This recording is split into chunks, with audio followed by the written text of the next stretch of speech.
तर तुम्ही आता महायुती सरकारने एक लाडकी बहीण योजना म्हणून काढलेली आहे, तुम्ही त्याचा फॉर्म वगैरे भरला? हो भरला, त्याचे पैसे पण येत आहेत नियमितपणे. काय तुम्हाला वाटतं का त्याचा काय फायदा झाला? अरे वा, मग चांगले आयते पैसे अकाउंट मध्ये जमा होत आहेत, त्यात फायदाच होणार ना. मग दर महिन्याला 1500 रुपये थोडे झाले का, आता बोनसचे पण आले.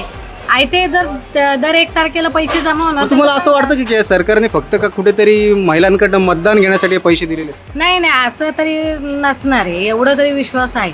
मग समजा जर दुसरं सरकार कधी आलं तर ही योजना बंद होईल असं काय वाटतं? नाही नाही, असं नाही, हे चालूच राहील. कारण ज्या वेळेला जरी नगरपालिकेमध्ये राष्ट्रवादी काँग्रेसचं जरी होते म्हणजे काही उमेदवार वगैरे, तरी आमची मदत करायला थोरवे साहेब असायचे. मग त्यावेळेलाही ते मदत करत होते. परत हे मार्केटचा विषय का आता इलेक्शन पुरतं नाहीये, हा 3 वर्षापूर्वीचा विषय आहे, हे काय आताच नाहीये. मार्केटचं पण मी जे सांगितलं ते. महायुती सरकारने लाडकी बहीण योजना आणलेली आहे, तुम्हाला काय वाटतं 1500 रुपयात एखादी महिला काय काय घेऊ शकते किंवा महिन्याचं काय भागू शकते? लाईट बिल जाऊ शकतो किंवा सामान, गरीबाचं सामान सुद्धा येतं, त्याच्यात सामान येतं. एखादी शाळेची फी थकलेली असते 1-2 महिन्याची, ती एक हाती जाते, बराच फायदा होतो. मी तरी करून कुठेतरी आपण म्हणतोय की या सरकारने भरपूर महागाई वाढवली आणि इकडे 1500 रुपयाचं गाजर दिलं असं. हे बघा, हे आम्हालाही दुकानात आले ना भाजी घ्यायला, तेव्हाही गिऱ्हाईक काय बोलतात, हा लाडक्या बहिणीमुळे तुमचं हे भाजीचे रेट वाढवले. भाजीचा आणि त्या लाडक्या बहिणीचा काय संबंध आहे? हे सगळं वातावरण होतंय. भाजीचं कसं आवक जास्त वाढली, रेट आपोआप कमी होणार. आवकच जर कमी आली तर रेट वाढणार. त्यात लाडक्या बहिणीचा काय संबंध येतो? हे सगळं ही अफवा आहे. लोक घेताना घेतात तर सगळेच,